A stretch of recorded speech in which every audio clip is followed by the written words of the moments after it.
আপনাদের আবার স্বাগত। আমাদের এই ভিডিওগুলো ধরেই নিচ্ছি আপনাদের ভালো লাগছে, কারণ আপনাদের অভূতপূর্ব রেসপন্সেই প্রমাণ করছে যে আমাদের ভিডিওগুলো আপনাদের ভালো লাগছে। বিভিন্ন দিন চেষ্টা করি যে বিভিন্ন রকমের বিভিন্ন স্বাদের ভিডিও দিয়ে আপনাদের কিছুটা জ্ঞানের ভাণ্ডার বা কিছুটা মনোরঞ্জনের জন্য কিছু প্রয়াস করি।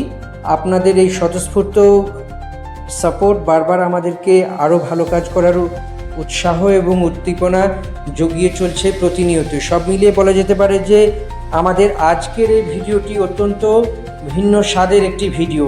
এই ভিডিওটির মধ্যে যে বিষয়বস্তুগুলো বারে বারে ভেসে আসছে সেগুলি হলো বলিউড, অর্থাৎ বলিউডের বিভিন্ন ঘটনা, কাহিনী, বিন্যাস, বিনোদনের যেই সমস্ত বিষয়বস্তুগুলো আমাদের মধ্যে বিশেষ রকমের নির্ভর করে থাকে এবং আমাদের এন্টারটেনমেন্ট ভ্যালুকে এক ধাক্কায় কয়েক গুণ বাড়িয়ে দেয়।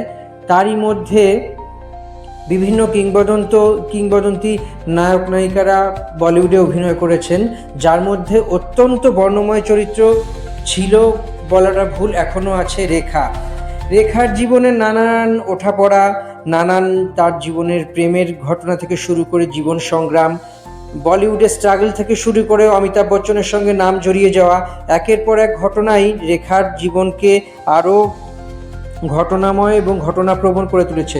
সব মিলিয়ে বলা যেতে পারে রেখার জীবনের যে কয়েকটি বিশেষ ঘটনা আছে বলিউডের আঙিনায় এদিক ওদিক যদি তাকানো যায়, সেগুলি বারে বারে আমাদেরকে স্পর্শ করে তোলে। বিশেষত রেখার জীবনের বিরাট কয়েকটি ঘটনার মধ্যে অন্যতম ঘটনা হলো স্বামী নেই তবুও কেন রেখা এখনও সিঁথিতে সিঁদুর দেন। এর পেছনে যে বিরাট একটি কারণ আছে সেটি জানলেই চমকে যাবেন। কেউ কেউ মনে করেন রেখা অমিতাভ বচ্চনের জন্যই সিঁদুর পরেন। অমিতাভ বচ্চনের সঙ্গে সম্পর্ক থাকাকালীন ঋষি কাপুর এবং নিতু সিংয়ের বিয়ের দিন নাকি সিঁথিতে সিঁদুর পরে বিবাহ আসরে উপস্থিত হয়েছিলেন। সেই সময় রেখার সিঁথিতে সিঁদুর দেখে নানান প্রশ্ন উঠেছিল, জল্পনাও ছড়িয়েছিল। রেখা তখন সাফাই দিয়েছিলেন শুটিং সেট থেকে সরাসরি চলে যাওয়ায় তাই সিঁদুর তোলার সময় পাননি। রেখা অমিতাভ বচ্চনের ভালোবাসার উপাখ্যান থমকে গেলে অনেকেই মনে করেন যে আজও ফল্গু ধারার মতো টেমস দিয়ে সেই জল বয়ে যাচ্ছে। অভিনেতা এবং পরিচালক পুনিত ইসারের স্ত্রী দীপালি ইসার একটি সাক্ষাৎকারে জানিয়েছিলেন যে রেখা সেই মানুষটির জন্যই সিঁদুর পরে থাকেন এবং তার প্রতি ভালোবাসার শ্রদ্ধা আজও অটুট আছে। তিনি আর কেউই নন, অমিতাভ বচ্চন। তিনি রেখার জীবনী উল্লেখ করে ইয়াসিন ওসমান রেখা দ্য আনটোল্ড স্টোরিতে একটি প্রশ্নের উত্তর দিয়েছিলেন। সেখানে তিনি অবশ্য দাবি করেছিলেন সঞ্জয় দত্তের জন্য নাকি তিনি সিঁথিতে সিঁদুর পরেন। রেখার সিঁথিতে সিঁদুর থাকার জন্য অনেকেই অনেক কিছু দাবি করেন, অমিতাভ বচ্চনকে ধরে নেন, কিন্তু সেটা আদতে ভুল। অমিতাভ বচ্চনের পর নাকি একসময় সঞ্জয় দত্তের সঙ্গে সম্পর্কে জড়িয়েছিলেন সুপারহিট হিরোইন রেখা। শুধু তাই নয়, বলিউডের কন্ট্রোভার্সি কুইন নাকি গোপনে সঞ্জয় দত্তকে বিয়ে করেছিলেন। আজও তাঁরই মঙ্গল কামনায় সিঁদুর সিঁথিতে দেন। কিন্তু তিনি তার এই সিঁদুর কার জন্য পরেন এই প্রশ্ন যতবারই সাংবাদিকেরা করেছেন, তিনি উত্তর দিয়েছেন সিঁদুর পরাটা ফ্যাশনেবল তাই পরেছি। কিন্তু সত্যি কি এটাই? উত্তরটা কি এত সহজ?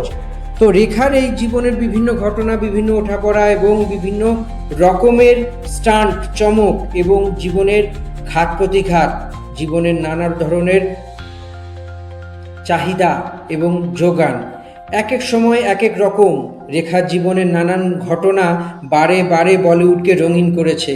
কিন্তু বারে বারে বলিউডকে রঙিন করার পেছনেও রেখার জীবনের যে চাপা কান্না ছিল, সেই কথা কি কেউ ভুলে গিয়েছে?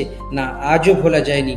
হয়তো অনেকেই মনে করেছেন কবির বিদির সঙ্গে রেখার সেই সিনেমা খুন ভরি মাং, তাতেও আসলে সেই চরিত্রে রেখা অভিনয় করলেও আসলে রেখার জীবনের একদম অন্তরঙ্গের ঘটনাই ছিল খুন ভরি মাং। বা মুকদ্দর কা সিকান্দার, সিলসিলা, অমিতাভ বচ্চনের সঙ্গে সেই রঙিন দিনগুলি বারে বারে উঠে এসেছে।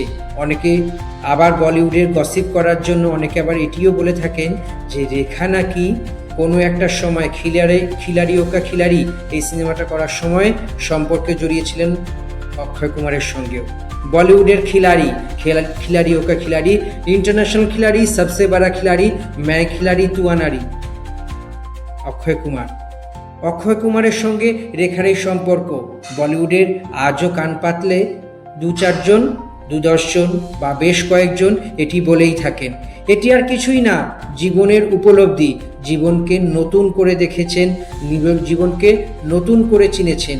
প্রেম হলো জীবনের এক সহিষ্ণু সত্তা। প্রেম, অনেকে বলেন যে সে প্রথম প্রেম আমার নীলাঞ্জনা, নচিকেতার গানেই আছে, কিন্তু আসলে প্রেম তো অধীর, অগভীর। প্রেম তো অতল সমুদ্রের মতো সীমাহীন, আকাশের মতো দিগন্তহীন। প্রেমের তো কখনো শুরু হয় না, শেষ হয় না, প্রথমও হয় না, শেষও হয় না, দ্বিতীয় হয় না। প্রেম তো প্রেমই হয়। একটা মানুষ নানান দুঃখ কষ্ট, নানান যন্ত্রণা জীবনে থাকে। প্রেমে ভাঙার যন্ত্রণা, প্রেম বিচ্ছেদের যন্ত্রণা, সেই যন্ত্রণাগুলো একেবারে জীবন থেকে চলে গেলেও কিন্তু বারে বারে জীবনে যেন কোথা থেকে আবার প্রেম ফিরে আসে। তো এরকমই আরও মুচমুচে বলিউডের গসিপ নিয়ে আপনাদের কাছে পরবর্তী ভিডিও নিয়ে আসব। যদি আমাদের ভিডিও ভালো লাগে